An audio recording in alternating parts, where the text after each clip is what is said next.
Assalamualaikum warahmatullahi wabarakatuh. Berjumpa kembali ya di channel Alimsa. Seperti biasa teman-teman, di sini saya akan kembali menginformasikan ada beberapa daftar pinjol atau penyelenggara fintech lending yang sudah dicabut izin tanda terdaftarnya. Dari yang sebelumnya status mereka itu legal atau resmi OJK, kini ke 43 aplikasi pinjol tersebut sudah tidak legal lagi. Kalaupun mereka masih beroperasi walaupun izinnya sudah dicabut, itu sama saja mereka itu ilegal jatuhnya. Nah, di sini sudah saya publikasikan di blog pribadi saya ya di alimsawana.com. Kalau ingin melihat beberapa daftar listnya, teman-teman bisa kunjungi aja ke situs saya di alimsawana.com. Ada 43 aplikasi pinjol yang sudah tidak legal lagi, sudah dicabut izinnya ya sama OJK. Nah, di sini saya akan membacakan aplikasi apa saja yang sudah dicabut. Nah, di sini berdasarkan data OJK itu ada 43 pinjol yang dibatalkan surat tanda bukti terdaftarnya. Alasan pertama karena mengembalikan surat tanda terdaftar secara mandiri. Berikut ini daftarnya. Nah, yang pertama itu ada dari PT Global Capital Tax atau aplikasi Vinci.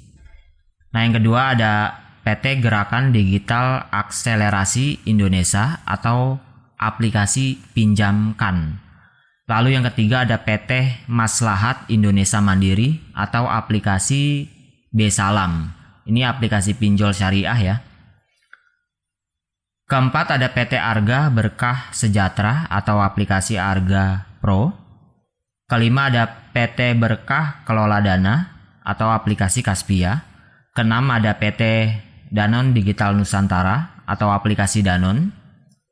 Ketujuh ada PT Mitra Pendanaan Mandiri atau Mitra P2P Lending. Delapan ada PT Amanah Karyananta Nusantara atau aplikasi Mopinjam. 9 ada PT Digilen Mobile Nusantara atau aplikasi Digilen. Ke-10 ada PT Digital Yinsan Teknologi atau aplikasi Ladang Modal. 11 ada Finlink Teknologi Indonesia atau aplikasi Rupiah One. 12 ada PT Kinerja Sukses Gemilang atau aplikasi Kafan.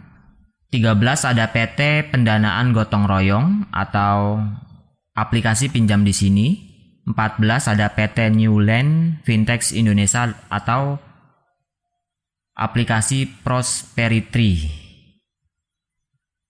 15 ada PT Dynamic Credit Asia atau aplikasi Guna. 16 ada PT Sinergi Mitra Finansial atau aplikasi Kredibel.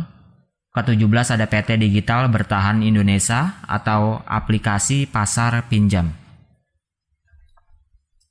Nah, alasan kedua karena ketidakmampuan menyelesaikan komitmen peningkatan operasional. Ini terjadi pada PT Anantara Digital Indonesia. Nah, alasan ketiga karena penyelenggara belum menyampaikan pemenuhan persyaratan perizinan sehingga tidak memenuhi ketentuan pasal 10 POJK nomor 77 POJK 01 2016 tentang layanan pinjam meminjam uang berbasis teknologi informasi. Nah, ini berikut daftarnya teman-teman. Ada di 18 ada PT Mikro Kapital Indonesia atau aplikasi MKI. 19 ada PT Pasar Dana Teknologi atau aplikasi Dana Didik. 19 ada PT Teknologi Finansial Asia atau aplikasi Pinbi.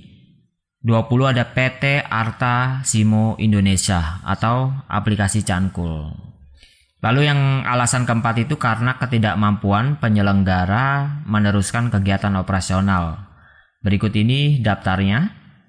Ada PT 4 kali Indonesia atau aplikasi 4 kali, PT Indo Fintech Digital atau aplikasi modal usaha, lalu ada PT Dana Aguna Nusantara atau aplikasi Dana Mart, lalu ada PT Perlu Fintech Indonesia atau aplikasi Eternak, lalu ada PT Digitron Solusi Indonesia atau aplikasi Asakita, lalu ada PT Jayindo Fintech Pratama atau aplikasi Solusi Kita.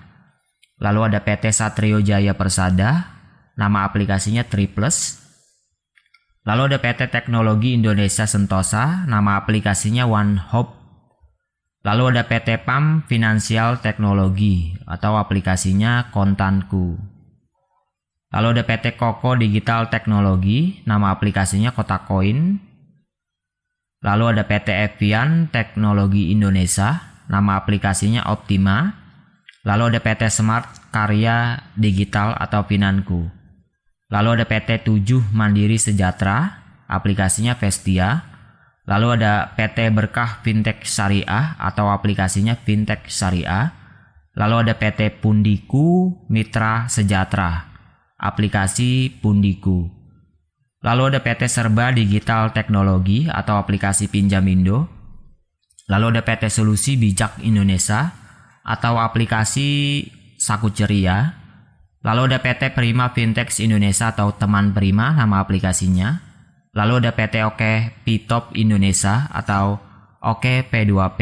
Lalu ada PT BBX Digital Teknologi atau aplikasinya BBX Fintech. Lalu ada PT Digital Tunai, aplikasinya adalah Tunai Kita.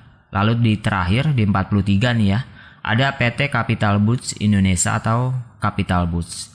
Jadi berdasarkan data OJK itu ada 43 aplikasi pinjol yang legalitasnya itu sudah dicabut atau tanda terdaftarnya dan izinnya itu sudah dicabut oleh Otoritas Jasa Keuangan. Jadi ke 43 pinjol ini sudah tidak legal lagi ya teman-teman.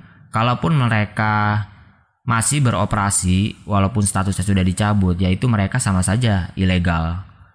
Seperti saran saya sebelum-belumnya, untuk yang ilegal lebih baik tidak usah dibayar ya, alias digalbaikan saja teman-teman. Biar pinjol-pinjol itu tidak subur di negeri kita ya.